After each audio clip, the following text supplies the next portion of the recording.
Hello दोस्तों, स्वागत है आपका आपके यूट्यूब चैनल स्टडी की पाठशाला में। डेली हिंदी व्याकरण के नाम से सीरीज चल रही है, जिसमें रोजाना आपके साथ डिस्कस किया जाता है विलोम शब्द, पर्यायवाची, समश्रुत भिन्नार्थक शब्द, वाक्यांश के लिए एक शब्द, मुहावरे, लोकोक्तियाँ आदि चीज़ें डिस्कस की जाती हैं। अगर आप इस चैनल पर नए हैं तो चैनल को सब्सक्राइब कर लीजिए, बेल आइकन को प्रेस कर लीजिए, जिससे आपको अगली वीडियो का नोटिफिकेशन मिल सके। आइए आज की क्लास स्टार्ट करें। तो सबसे पहले लिया गया है विलोम शब्द। आइए विलोम शब्द डिस्कस करें। विलोम शब्द में है आगमन। आगमन आगमन का जो विलोम होता है प्रस्थान या गमन। आगमन, प्रस्थान या गमन। आगमन किसी का आना, आगमन हुआ। प्रस्थान जाना, तो क्या हो गया प्रस्थान। उसके बाद क्या है आलोक। आलोक का जो विलोम शब्द है अंधकार, तिमिर। आलोक और क्या है प्रकाश। आलोक अथवा प्रकाश। अंधकार, तिमिर। ये तिमिर क्या है अंधकार का पर्यायवाची है, तो तिमिर ध्यान रखिएगा। अंधकार का पर्यायवाची क्या है तिमिर। तो आलोक का जो विलोम होता है अंधकार अथवा तिमिर। आरोही। आरोही का जो विलोम शब्द है अवरोही, जबकि आरोह का विलोम क्या है अवरोह। ध्यान रखिएगा इन दोनों शब्दों को। आरोही है तो उसका जो विलोम होता है अवरोह, जबकि आरोह है तो उसका विलोम क्या होगा अवरोह। आगे बढ़ें। आप जानते होंगे आरोही क्रम एक होता है अवरोही क्रम। आरोही क्रम छोटे से बड़े में जाना, जबकि जो अवरोही क्रम होता है बड़े से छोटे में। तो इसलिए क्या है आरोही का जो उल्टा है क्या होता है अवरोही, ध्यान रखिएगा। और जबकि आरोह का जो विलोम होता है अवरोह। आगे क्या है आग्रह। आग्रह का जो विलोम शब्द होता है दुराग्रह। आग्रह, दुराग्रह। तो एक बार फटाफट रिवीजन करें। आगमन का क्या है प्रस्थान, गमन। आलोक का जो विलोम है अंधकार, तिमिर। आरोही, अवरोही। आरोह, अवरोह। आग्रह, दुराग्रह। आगे बात करें तो आगे है पर्यायवाची शब्द। तो दो पर्यायवाची शब्द लिए गए हैं। पहला जो है आम का पर्यायवाची, दूसरा है आडंबर। तो डिस्कस करें आम का पर्यायवाची। तो आम के पर्यायवाची सबसे पहले क्या है आम्र। आम्र आप सब जानते होंगे कि आम को आम्र भी कहा जाता है। तो आम्र हो गया। अम्ब, अमृत फल। अमृत फल क्या होता है आम। सहकार, सहकार क्या है आम है। रसाल, पियम्बु, पिकबंधु, फल श्रेष्ठ। फल श्रेष्ठ किसे कहा जाता है तो आम को क्या कहा जाता है फल श्रेष्ठ। पिकबंधु किसे कहते हैं तो आम को पिकबंधु भी कहा जाता है। पियम्बु पियम्बु, पिकबंधु, फल श्रेष्ठ। आम का क्या होगा आम्र, अम्ब, अमृत फल। तो आ से स्टार्ट होने वाला आम्र, अम्ब, अमृत फल। सहकार, रसाल। उसके बाद है पियम्बु, पिकबंधु, और लास्ट में क्या है फल श्रेष्ठ। ये सब किसके पर्यायवाची हैं तो आम के पर्यायवाची शब्द हैं। तो आम के पर्यायवाची आम्र, अम्ब, अमृत फल, सहकार, रसाल, पियम्बु, पिकबंधु और फल श्रेष्ठ। अब बात करें तो आडंबर के पर्यायवाची की। तो आडंबर किसे कहा जाता है, इसका पर्यायवाची क्या है तो प्रपंच। प्रपंच, ढोंग, ढकोसला, स्वांग, दिखावा। जो दिखावा होता है वो क्या है आडंबर है। प्रपंच करना ये भी क्या है आडंबर का पर्यायवाची। ढोंग करना ये भी आडंबर का पर्यायवाची है। और ढकोसला जो करते हैं सब लोग वो भी क्या है आडंबर का पर्यायवाची है। तो प्रपंच, ढोंग, ढकोसला, स्वांग, दिखावा ये सब किसकी पर्यायवाची हैं तो आडंबर के पर्यायवाची शब्द हैं, ध्यान रखिएगा। प्रपंच करना, ढोंग करना, ढकोसला करना, स्वांग, दिखावा करना ये सब किसके पर्यायवाची हैं तो आडंबर के पर्यायवाची शब्द हैं। तो आज दो पर्यायवाची डिस्कस किए गए। तो सबसे पहले आम का पर्यायवाची, दूसरा है आडंबर का पर्यायवाची। तो आम का पर्यायवाची क्या है तो आम्र है, अम्ब है, अमृत फल, सहकार, रसाल। उसके बाद पियम्ब, पिकबंधु, लास्ट में फल श्रेष्ठ किसे कहा जाता है तो आम को फल श्रेष्ठ कहा जाता है। उसके बाद क्या है आडंबर। तो आडंबर क्या है प्रपंच, ढोंग, ढकोसला, स्वांग, दिखावा, ये सब किसके पर्यायवाची हैं? तो आडंबर के पर्यायवाची हैं। तो आगे बढ़ें, आगे क्या है? वाक्यांश के लिए एक शब्द, आइए डिस्कस करें। वाक्यांश के लिए एक शब्द, वाक्यांश के लिए एक शब्द में सबसे पहले क्या है? अनुदान। अनुदान इसका क्या होता है? किसी कार्य के लिए दी जाने वाली आर्थिक सहायता। किसी कार्य के लिए दी जाने वाली आर्थिक सहायता क्या है? अनुदान। ध्यान रखिएगा, अनुदान किसे कहते हैं? तो किसी कार्य के लिए दी जाने वाली आर्थिक सहायता, इसको वाक्यांश के लिए एक शब्द में क्या कहेंगे? अनुदान। आप आर्थिक सहायता कर रहे हैं। अपकृत क्या है? जिस पर अपकार किया गया हो उसे क्या कहते हैं? अपकृत। अपरिग्रह क्या है? अपरिग्रह क्या है? आवश्यकता से अधिक धन को ग्रहण न करना। आवश्यकता से अधिक धन को ग्रहण न करना क्या है? अपरिग्रह है। अपवाद नियम के विरुद्ध, या इंग्लिश में इसको क्या कहते हैं? एक्सेप्शंस। जो नियम के विरुद्ध हो, अगर नियम से चलता तो कानून होता, लेकिन नियम के विरुद्ध चल रहा है, क्या है? अपवाद है। क्या है? अपवाद। नियम के विरुद्ध अपवाद। आगे क्या है? आगे है अपव्ययी। अपव्ययी क्या है? व्यर्थ खर्च करने वाला किसे कहते हैं? उसे क्या कहते हैं? अपव्ययी। व्यर्थ खर्च करने वाला अपव्ययी। तो अनुदान क्या है? अनुदान है किसी कार्य के लिए दी जाने वाली आर्थिक सहायता। और अपकृत क्या है? जिस पर अपकार किया गया हो, अपकृत। अपरिग्रह क्या है? आवश्यकता से अधिक धन को ग्रहण न करना, अपरिग्रह है। अपवाद नियम के विरुद्ध है, इसे अपवाद कहते हैं। और अपव्ययी क्या है? व्यर्थ खर्च करने वाला अपव्ययी। आगे बढ़ें, आगे क्या है? समश्रुत भिन्नार्थक शब्द। समश्रुत भिन्नार्थक शब्द का मतलब क्या होता है? सुनने में समान लेकिन उनका अर्थ क्या हो? अलग अलग हो। तो वही क्या है? समश्रुत भिन्नार्थक शब्द। तो देखें, तो सबसे पहले क्या है? उधार। उधार का जो अर्थ क्या है? देय राशि। उधार, आप दुकान पे जाए उधार कर दें तो उसका अर्थ क्या होता है? देय राशि। और उद्धार क्या होता है? मुक्ति। इस मृत्यु शरीर या जो इस संसार से मुक्ति पाना क्या है? उद्धार। तो उसका अर्थ क्या है? मुक्ति। ऊपर उठना, तो ऊपर उठना अथवा या मुक्ति, ये सब क्या है? उद्धार के अर्थ हैं। और उधार क्या होता है? देय राशि। उपेक्षा, उपेक्षा का जो अर्थ है लापरवाही, इसके पहले हमने डिस्कस किया था। उपेक्षा का अर्थ आपको क्या मिलेगा? अवहेलना। अवहेलना भी मिलेगा, निरादर भी मिलेगा। ये सब क्या है? उपेक्षा के क्या है? अर्थ हैं। तो ध्यान रखिएगा, लापरवाही भी क्या होता है? उपेक्षा का अर्थ होता है। अपेक्षा, तो तुलना में, और अपेक्षा का मतलब इच्छा में, इच्छा भी होती है अपेक्षा, तो ध्यान रखिएगा तुलना में और इच्छा में। उधार है देय राशि और उद्धार है मुक्ति अथवा ऊपर उठना। आगे क्या है? और का अर्थ क्या होता है? तरफ। इशारा करके कहते हैं इस ओर, तो मतलब क्या है? इस तरफ। तो इसका अर्थ क्या है? इस मतलब तरफ। और क्या होता है? और लगाते हैं आप सब, तो एवं होता है, तथा, अधिक, ये सब क्या है? और की क्या है? अर्थ हैं। अब आइए डिस्कस करें मुहावरे। तो मुहावरे क्या है? सबसे पहले आसमान टूट पड़ना। आसमान टूट पड़ना, मुहावरे का अर्थ क्या होता है? अकस्मात विपत्तियों का आना, अचानक विपत्तियों का आना। किसी भी परिवार में या किसी भी समय क्या होता है? आसमान अगर टूट पड़ता है तो उसका अर्थ क्या होता है मुहावरे का?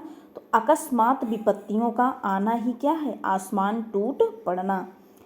आकाश कुसुम होना, आकाश कुसुम होने का जो अभिप्राय है इस मुहावरे का, तो पहुँच से बाहर होना, मतलब उस पहुँच से बाहर होना क्या है? आकाश कुसुम होना। आगे बढ़ें, आगे क्या है? आगे है आकाश अंबर के तारे तोड़ना। आकाश अथवा अंबर, अंबर किसका पर्यायवाची है? तो आकाश का पर्यायवाची है।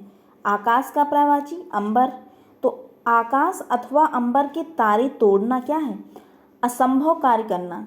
तो आकाश के तारे कोई थोड़ी तोड़ पाएगा, तो इसलिए क्या है? इसका असंभव कार्य करना, ये असंभव है, तो इसका अर्थ क्या है? असंभव कार्य करना। आगे क्या है? आगे है आकाश पाताल। आकाश पाताल अथवा जमीन आसमान एक करना। आकाश पाताल अथवा जमीन आसमान एक करना, इस मुहावरे का अर्थ क्या है? सारा प्रयास कर डालना। सारा प्रयास कर डालना, किसी की खोज या किसी वस्तु की खोज में क्या करना? उसमें सारा प्रयास अपना कर डालना, तो उसे ही क्या कहते हैं? आकाश पाताल अथवा जमीन आसमान एक करना। आग बबूला होना, अत्यंत क्रोधित होना। आग बबूला होना, अत्यंत क्रोधित होना। आगे बढ़ें। आगे क्या है? लोकोक्तियाँ। लोकोक्तियाँ, आइए डिस्कस करें लोकोक्तियाँ क्या हैं। 8 बार 9 त्योहार। 8 बार 9 त्योहार, इस लोकोक्ति का क्या अभिप्राय है? मौज मस्ती का जीवन।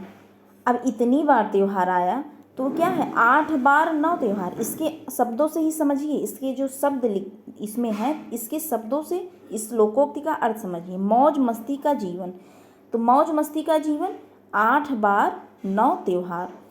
आप में मरे जग प्रलय, यहाँ मरे रहेगा, ये मेरे हो गया है, ध्यान रखिएगा, टाइपिंग एरर है। मरे, आप मरे जग प्रलय। इस लोकोक्ति का अर्थ क्या है? अपने मरने के बाद प्रलय ही क्यों ना आए। अपने मरने के बाद प्रलय ही क्यों ना आए, तो इसका क्या है? आप मरे जग प्रलय। उसके बाद क्या है? आप मियाँ जी मांगते द्वार खड़े दरवेश। आप मियाँ जी मांगते द्वार खड़े पर दरवेश, इस लोकोक्ति का अभिप्राय क्या है? घर में भूजी भांग नहीं फिर भी दान खाता। क्या है कि घर में भूजी भांग नहीं, उस घर में भूजी भांग भी नहीं है लेकिन फिर भी दान खाता। तो भूजी भांग भी नहीं है और फिर भी दान खाता है, तो इसका जो लोकोक्ति में क्या कहेंगे? आप मियाँ जी मांगते द्वार खड़े दरवेश। तो घर में भूजी भांग नहीं फिर भी दान खाता। आगे क्या है? आपका काज महाकाज। आपका काज महाकाज, इस लोकोक्ति का जो अभिप्राय है, अपना कार्य स्वयं करना ही श्रेयकर है। सही बात है, अपना कार्य स्वयं करना ही श्रेयकर है। आपका काज महाकाज। आप डूबे तो जग डूबा। आप डूबे तो जग डूबा, जब मर गए तो फिर चिंता क्या। जब मर गए तो फिर चिंता क्या, मरने के बाद कोई चिंता थोड़ी होती है। इसे ही क्या कहते हैं? आप डूबे तो जग डूबा। आप डूबे तो जग डूबा, जब मर गए तो फिर चिंता क्या। एक बार रिपीट करें, क्या है? 8 बार 9 त्योहार, मौज मस्ती का जीवन, आप मरे जग प्रलय, अपने मरने के बाद प्रलय ही क्यों ना आए, आप मियाँ जी मांगते द्वार खड़े दरवेश, घर में भूजी भांग नहीं फिर भी दान खाता, आपका काज महाकाज। तो इस मुहावरे का क्या अर्थ है? अपना कार्य स्वयं करना ही श्रेयकर है। आप डूबे तो जग डूबा, जब मर गए तो फिर चिंता क्या। तो कल का रिवीजन करें फटाफट। आइए, तो आइए कल की क्लास का रिवीजन करें। तो कल की क्लास में सबसे पहले विलोम शब्द रिवीजन करें। विलोम शब्द में क्या था? तो आशा निराशा, आमिष सामिष, इसका जो विलोम होगा निरामिष। निरामिष सामिष। सामिष क्या है? मांस से युक्त क्या है? सामिष है। आकर्षक अनाकर्षक, आकर्षण विकर्षण अथवा प्रतिकर्षण। तो आकर्षण आकर्षित, आकर्षण हो गया, विकर्षण दूर हटाना। तो आशा निराशा, आमिष सामिष का जो विलोम है निरामिष, आकर्षक अनाकर्षक, आकर्षण विकर्षण अथवा प्रतिकर्षण। आगे बढ़ें। आगे क्या है? पर्यायवाची। कल दो पर्यायवाची लिए गए थे, आनंद अथवा आपत्ति। आज आम का पर्यायवाची और अडाम्बर का पर्यायवाची डिस्कस किया गया। तो कल की क्लास में आनंद और आपत्ति का जो पर्यायवाची लिया गया था उसको रिपीट करें। तो आनंद, आनंद का क्या था? सुख चैन प्रसन्नता परितोष, मोद विनोद प्रमोद आमोद, हर्ष उल्लास आह्लाद खुशी मजा। तो विनोद प्रमोद और हर्ष आनंद, ये सब क्या है? किसी भी मनुष्य के नाम हैं। तो विनोद भी नाम है, प्रमोद भी नाम है, आनंद है, हर्ष भी नाम होता है। ध्यान रखिएगा, ये सब किसके पर्यायवाची हैं? तो आनंद के पर्यायवाची हैं, अथवा विनोद के पर्यायवाची हैं, सुख, चैन, प्रसन्नता, परितोष की पर्यायवाची हैं। तो आगे बढ़ें, आगे क्या है? आपत्ति। तो आपत्ति का पर्यायवाची क्या है? आपदा, विपदा, आफत। आपदा, विपदा, आफत, मुसीबत, विपत्ति, ये सब किसके पर्यायवाची हैं? तो आपत्ति के पर्यायवाची हैं, ध्यान रखिएगा। आपदा, विपदा, आफत, मुसीबत, विपत्ति। वाक्यांश के लिए एक शब्द, आइए रिवीजन करें। अविवाहित, अविवाहित जिसका विवाह ना हुआ हो, अविवाहित। असंभव, जो नहीं हो सकता वही क्या है? असंभव। असमर्थ, जिसमें सामर्थ्य न हो, असमर्थ। सामर्थ्य होता तो समर्थ होता। असाध्य, जिसका इलाज ना हो सके, असाध्य। साध्य होता तो उसका इलाज हो सकता, लेकिन ये क्या है? असाध्य है, जिसका इलाज ना हो सके। अनूतन, जो नया ना हो। नूतन होता तो नया होता, लेकिन ये क्या लिखा गया? अनूतन, जो नया न हो। आइए देखिए समश्रुत भिन्नार्थक शब्द। समश्रुत भिन्नार्थक शब्द में लिया गया था स्त्री। स्त्री प्रेस करने का उपकरण, सबके घर में स्त्री रहता है, ध्यान रखिएगा, उससे रिलेट करके स्त्री है। और स्त्री क्या होता है? महिला और औरत। और क्या है? ईशा। ईशा, उसके बाद ईशा था, दोनों में ये क्या है? कैसे हम याद करवाए थे? तो ये बड़ा सा, नॉर्मली सब बड़ा सा इसको कहते हैं, वैसे तो ये क्या है? तालुसा है, लेकिन ध्यान रखिएगा बड़ा सा है तो बड़ी लकड़ी, ऐसे याद करवाए थे। तो बड़ी लकड़ी, तो हल की लंबी लकड़ी। तो बड़ी लकड़ी है तो किस में लगती है? तो हल में लगती है। तो हल की लंबी लकड़ी या बड़ी लकड़ी। और ईशा क्या है? ऐश्वर है, अधिकार है, ईशा मसीह। ईशा, ईशा मसीह, तो अधिकार है। ईशा मसीह जो है उनके पास अधिकार है, ऐश्वर है, तो ये सब ध्यान रखिएगा रिलेट करके। तो ईशा। उसके बाद क्या है? उसके बाद है उद्धत। उद्धत क्या है? उद्दंड, अक्खड़, उजड्ड। उजड्ड बालक होते हैं, ध्यान रखिएगा। उज्जड, तो ये क्या है? उद्धत है। और उद्यत, उद्यत क्या है? तैयार या तत्पर। उद्यत, तैयार या तत्पर। उद्धत, उद्दंड, अक्खड़ और उजड्ड।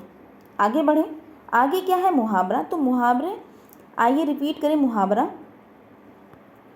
अंगुली पकड़कर पहुँच पकड़ना। तो अंगुली पकड़कर पहुँच पकड़ना, इस मुहावरे का अर्थ क्या है? थोड़ा सा सहारा पाकर विशेष प्राप्त के लिए उत्साहित होना।